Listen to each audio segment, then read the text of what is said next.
హరీష్ రావు గారి సందేశం మీ అందరి కరతాళధ్వనుల మధ్య. I request honourable Harish Rao గారు ఫర్ హిస్ మెసేజ్ ప్లీజ్. చాలా కాలాతీతమైంది. మీరు, నేను, మనందరం వారి ప్రవచనాల కోసం ఎదురు చూస్తున్నాం. మధ్యలో నేను ఎక్కువ సమయం తీసుకొని సంక్షిప్తంగా 3 మాటల్లో ముగిస్తాను. గౌరవనీయులు, మిత్రులు, ఆత్మీయులు దర్శనం వెంకన్న గారికి ఈరోజు మనందరం ఇంత ఓపికగా, ఇంత శ్రద్ధగా ఇక్కడ కూర్చొని ఉన్నామంటే దత్తపీఠాధిపతి శ్రీ శ్రీ శ్రీ గణపతి సచ్చిదానంద స్వామి వారికి, వేదిక మీద ఉన్న ప్రముఖులకు, ఇక్కడికి వచ్చినటువంటి భక్తజనులకు అందరికీ నా హృదయపూర్వక నమస్కారాలు. మీరందరికీ వెంకటరమణ శర్మ గారు పరిచయం, కానీ మేము ఆయనను ముద్దుగా దర్శనం వెంకన్న అని పిలుస్తూ ఉంటాం. ఆయన నిజంగా ఈ రోజుల్లో ఈ డిజిటల్ యుగంలో ఒక ఆధ్యాత్మిక పత్రిక నడపడం దుస్సాహసం, చాలా కష్టతరమైనటువంటిది. అలాంటి ఆయన నిజంగా ఈ సమాజం కోసం, హిందూ ధర్మ పరిరక్షణ కోసం లాభాపేక్ష లేకుండా సమాజ హితం కోసం 20 ఏళ్లుగా దర్శనం పత్రికను నడుపుతూ ఈరోజు 2 దశాబ్ది ఉత్సవాలను జరుపుకోవడం నిజంగా చాలా సంతోషం. ఆ పత్రిక ఇంత బాగా నడుపుతున్నారంటే ఆయన దృఢమైనటువంటి మనస్సంకల్పం, నిజంగా ఈ సమాజం కోసం ఏదో చేయాలనేటువంటి ఒక పట్టుదలతోనే వెంకన్న గారు ఈ పత్రికను నడుపుతూ ఉన్నారు. మరి మనందరం కూడా హిందూ ధర్మ పరిరక్షకులుగా ఉన్న మనం తప్పకుండా దర్శనం వెంకన్నను మనం ఎంకరేజ్ చేయాల్సిన అవసరం ఉంది. ఆ పత్రికలో చందాదారులుగా చేరుతూ దాన్ని ముందుకు నడిపించే బాధ్యత కూడా మనందరి మీద కూడా ఉంది. ఒక్కొక్కరిది ఒక రకమైన సేవ. వెంకటరమణ శర్మ గారి సేవ ఈ దర్శనం పత్రిక ద్వారా మరి మనందరినీ మరి కార్యోన్ముఖులు చేస్తూ ఎన్నో విషయాలను మనకు తెలియజేస్తూ వారు చేస్తున్నటువంటి కృషి చాలా గొప్పది.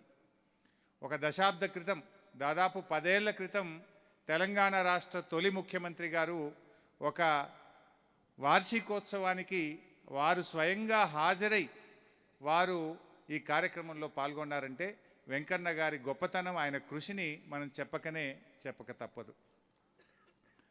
మరి మనందరం కూడా గణపతి సచ్చిదానంద స్వామి వారిని ఒక స్వామిగానో, ఒక హిందూ ధర్మ పరిరక్షకుడిగానో, ఒక గురువుగానో చూస్తూ ఉంటాం. కానీ వారు అంతకంటే కూడా నిండైనటువంటి మానవతావాది.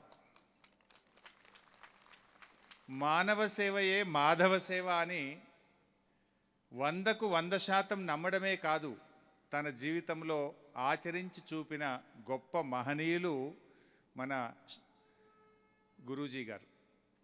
మరి వారిని మనం ఒకసారి గమనిస్తే జనరల్గా మనం వారిని ఒక గురువుగా చూస్తూ ఉంటాం. కానీ వారు ఎన్నో కార్యక్రమాలు చేశారు. అందరికి కూడా మనకు బాగా తెలిసింది ఏంటంటే గురువు గారిది దత్తపీఠం మైసూర్లో చాలా గొప్పగా ఉంటుంది. అక్కడ దేవాలయాన్ని దర్శించుకోవాలి, స్వామివారిని దర్శించుకోవాలి అనుకుంటూ ఉంటాం. గురువుగారు ఒక దత్తపీఠమే కాదు, రేపటి భావి భారత పౌరులైన ఎంతో గొప్పగా తీర్చిదిద్దాలని, హిందూ ధర్మ పరిరక్షకులను తయారు చేయాలని ఆయన ఎన్నో విద్యాలయాలను కూడా నడుపుతూ ఉన్నారు. అంతేకాదు, పేదలు అనారోగ్య సమస్యతో బాధపడుతుంటే వారికి ఉచితంగా వైద్యాన్ని అందించే ఎన్నో చికిత్సాలయాలను కూడా నెలకొల్పారు. నిత్య అన్నదాన కార్యక్రమాల్ని కూడా వారు కొనసాగిస్తూ ఉంటారు. అంటే వారు నిజంగా మానవ సేవయే మాధవ సేవ అని నమ్మడమే కాదు, తన జీవితం అంతా కూడా ఆచరించి చూపినటువంటి గొప్ప మహనీయులు వారు. మనందరం ఓ సామెత వింటాం, సంగీతానికి చింతకాయలు రాలవు అని. కానీ సంగీతానికి కూడా రోగం నయం చేసేటువంటి గుణం ఉందని చాటి చెప్పినటువంటి వ్యక్తి దత్తాజీ గారు. వారు భక్తుల దగ్గరికి వచ్చినప్పుడు ప్రవచనాలు చెప్పడమే కాకుండా భక్తుల కోరిక మేరకు హిందీలో, ఇంగ్లీష్లో, కన్నడలో, తెలుగులో తన కీర్తనలు వినిపించి తన దగ్గరికి వచ్చినటువంటి భక్తుల యొక్క ఎన్నో రుగ్మతలను నయం చేసినటువంటి మహనీయులు మన దత్తాజీ గారు. అలాంటి గొప్ప వ్యక్తికి ఈరోజు గురువందనంలో నిజంగా ఈ కార్యక్రమంలో పాల్గొనడం కూడా నా అదృష్టంగా నేను భావిస్తా ఉన్నాను. స్వామీజీ గారు తన ప్రవచనాల్లో కూడా తన దగ్గరికి ఎన్నో బాధలతో కష్టాలతో ఏం చేయాలో దిక్కుతోచకుండా ఆగమ్య గోచరంగా వచ్చినటువంటి వారికి తన ప్రవచనాలతో గొప్పగా మార్గనిర్దేశం చేస్తూ ఉంటారు.